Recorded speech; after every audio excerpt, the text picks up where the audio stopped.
Alrighty, hello. I am going to be attempting to do a guide to Cetus on Warframe. So Cetus is the open world on Earth in Warframe. It is usually going to be the first open world that you encounter, and there are just a lot of new things that are only found in Cetus and on the plains of Eidolon, which is the actual open world. This is kind of the little entrance gateway to it. So kind of going through this rapid fire, there are a bunch of different traders, as you can see from my map. Let me see if I can get that in a darker area. So there are 1, 2, 3, 4, 5, 6 orange dots. Each of those is going to be a different person who sells and does different stuff. There's also one other, you can see that small clump of blue dots up in the corner. That's one other person that we will talk about in a later video on a different subject. For now, rapid fire going through these different people. We start with Fisher Hyluck. She sells spears, baits, trophies, and also a couple extra things. All of it for fishing. Trophies, decorations, baits used to attract fish, spears used to catch fish, and then the little two extras will explain once I'm out on the plains of Eidolon what they do. She also has today's special, where she sells various bits of fish for platinum. Would not recommend this. I really would not recommend buying any of these. The other two we'll come back to. Old Man Soombat. He sells everything you need for mining as well as some decorations. So he sells cutters used for getting gems and minerals and ores, as it says. And then he also sells blueprints for crafting those ores and gems into their refined versions. He also has a today's special where he sells various pre-cut gems for platinum. Again, don't bother with it. They're easy enough to get.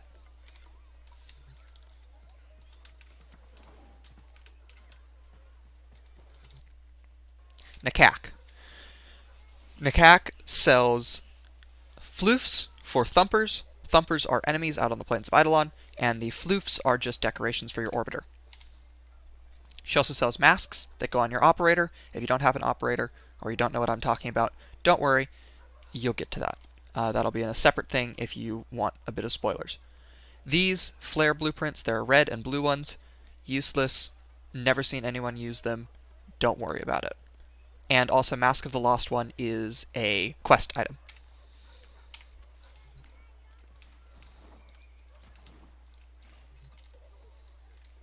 Hawk.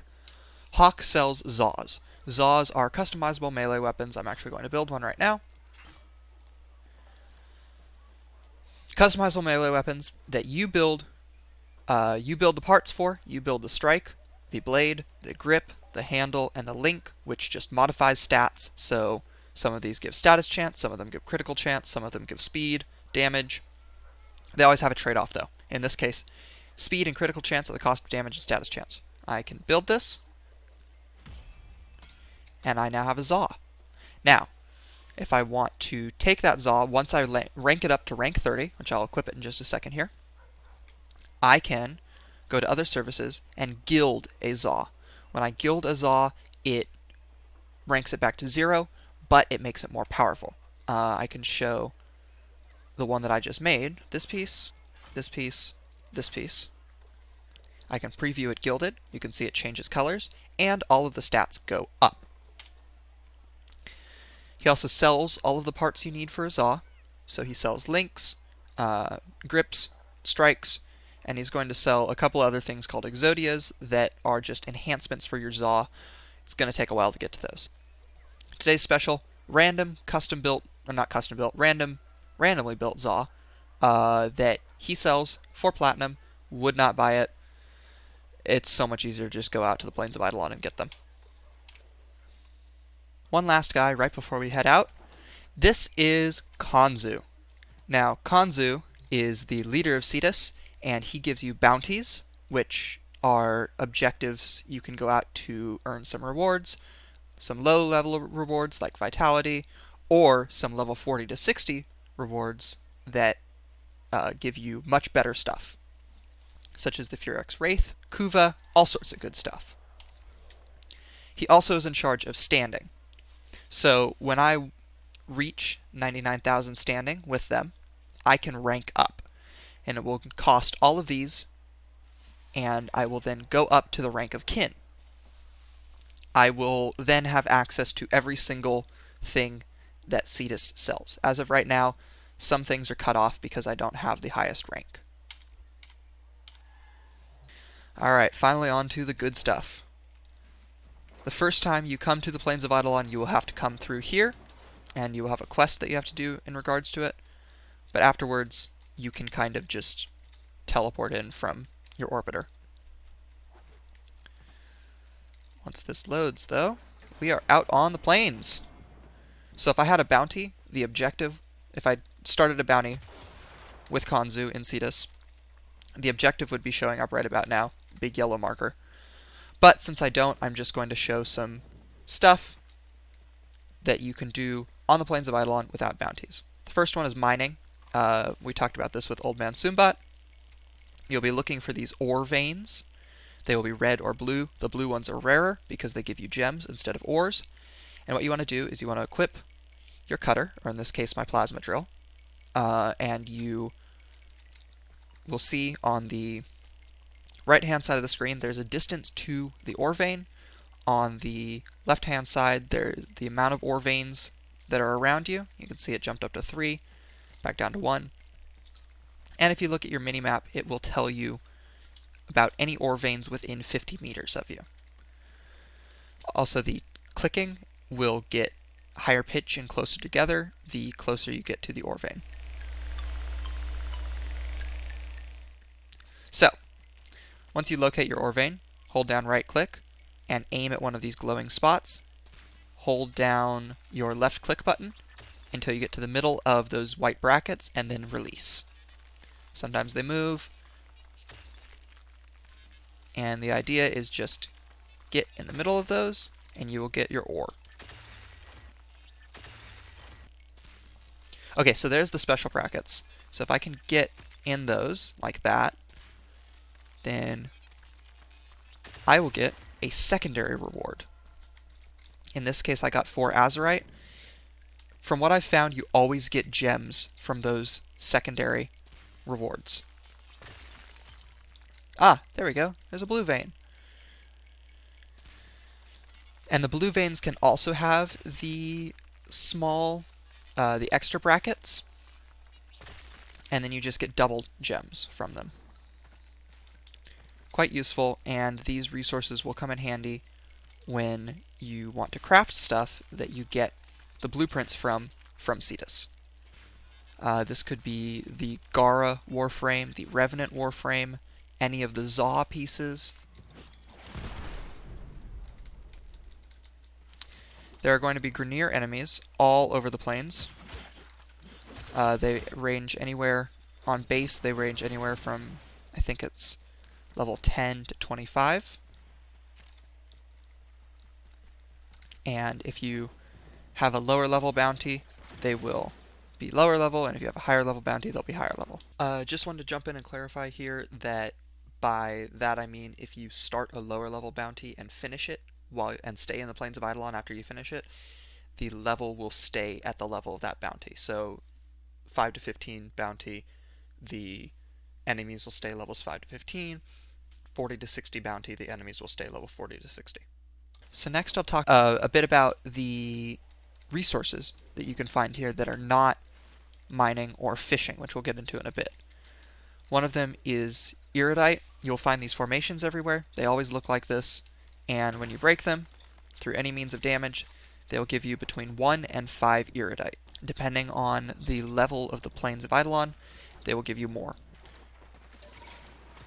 If you have an Arcwing, and you have the Arcwing launcher segment found in your dojo, then you can also deploy your Arcwing on the Plains of Eidolon to get around a bit faster. And it will help us find the next resource to talk about. These are Nissel brushes. Another resource. They look like this. You will need them.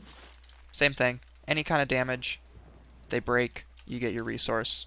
Hooray. I believe they always drop 5. They may drop 10 on the very high level content, but I'm not sure. And there is one more resource to find, but it does not want to spawn. It's a little tree called the Maprico tree. Yellowish tree, glows, has fruit on it. Hit it, the fruit come off, you get them. Hooray.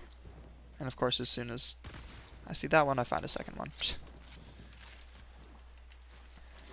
Now to fishing. My favorite spot to come fishing is here. This is in the middle of the big lake.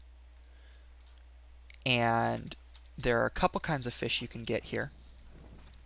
During the day, you can get shark eels and mawfish. And the way you catch these is you equip your fishing spear on your gear wheel, and the fish will now start spawning. If you want to change out the kind of spear you have, you just hold down 1 while you have a spear equipped, and it will do that. You can see there are some fish already spawning here. Those are shark eels. If you hold down your 2, it will give you a list of baits. And some of these baits, like the twilight bait and the peppered bait, you don't need. They just make fish spawn faster.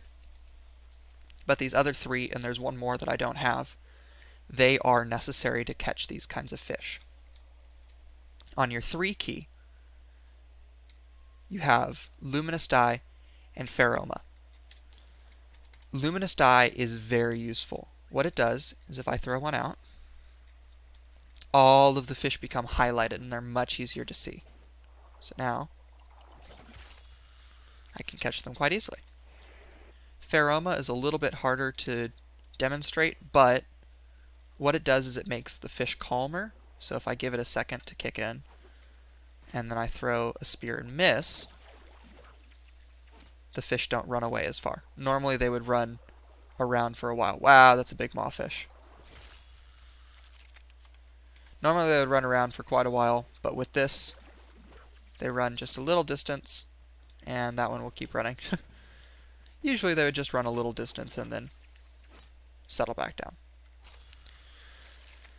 So now that we've caught a few fish here, I am going to show some of the other biomes. I'm not going to catch fish in them, but I will go near them.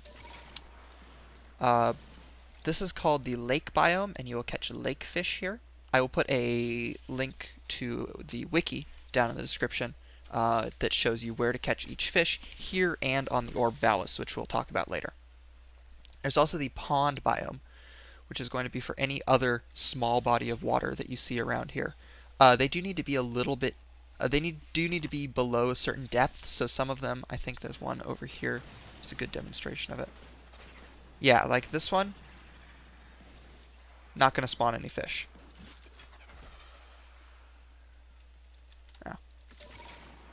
Oh, back here.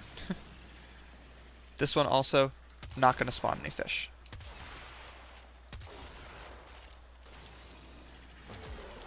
But something like this one will spawn fish. And you are annoying. And then the third biome is the ocean, which is just anything along this coastline and over here. To bring up this map, by the way, you hold M down, and to bring up a more overlay map, you tap M. My favorite spot to go fishing is right over here, if you're going to leave me alone.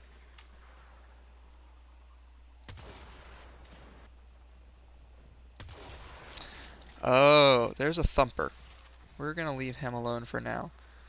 But remember those floofs I was talking about? Yeah, that's for these guys. They jump around, do a lot of damage, and they also drop some good resources, but they are a little bit tricky to kill. So this is my favorite spot to go fishing over here. As you can see, there are no hot spots. The hot spots are when there's, as you saw with the lake, there were kind of ripples appearing. I'll see if I can find one along the shoreline. Like this. That's a hot spot. If I can get the sun out of the way. So these ripples will appear. And the Grenier appear too.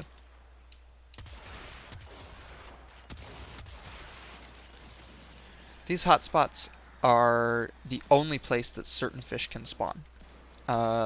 Any of the rare fish will only spawn at a hotspot if you have the right bait.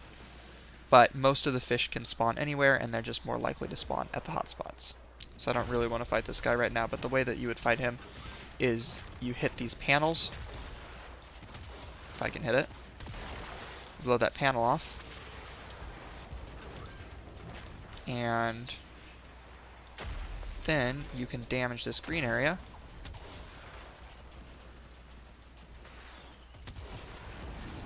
And eventually, once it takes down a quarter of his health, the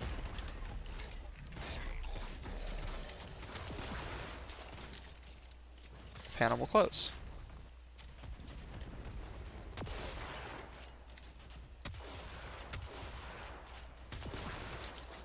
I guess we might as well take him down. We're already here.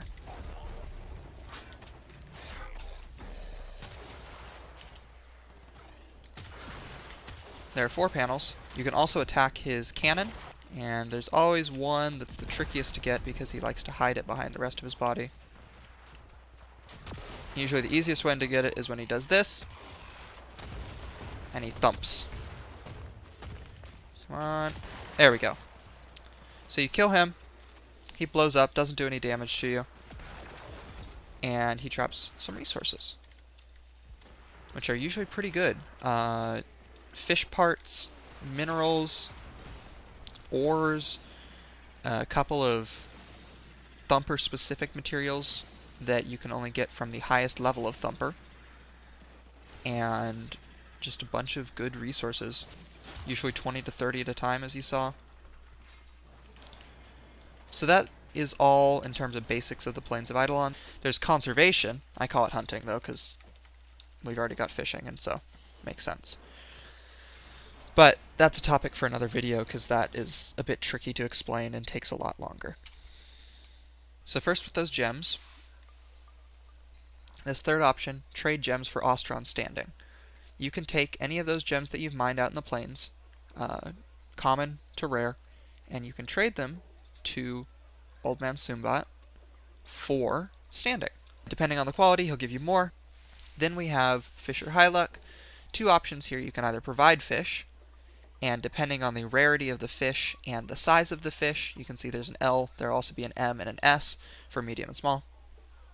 They will give you a different amount of standing. So a large charcual only gives you 50, but something like some of the rarer fish will give you up to 400 or 500. The other option is to cut fish. When you cut fish, you get fish oil, fish meat, and fish scales, all, every time. And then depending on what fish you're cutting, you'll get some extra resources. And those are used to craft stuff. But that's about it for the basics of the Plains of Eidolon, aside from conservation and the sentience, which we'll get to some other time. That's about it, yeah.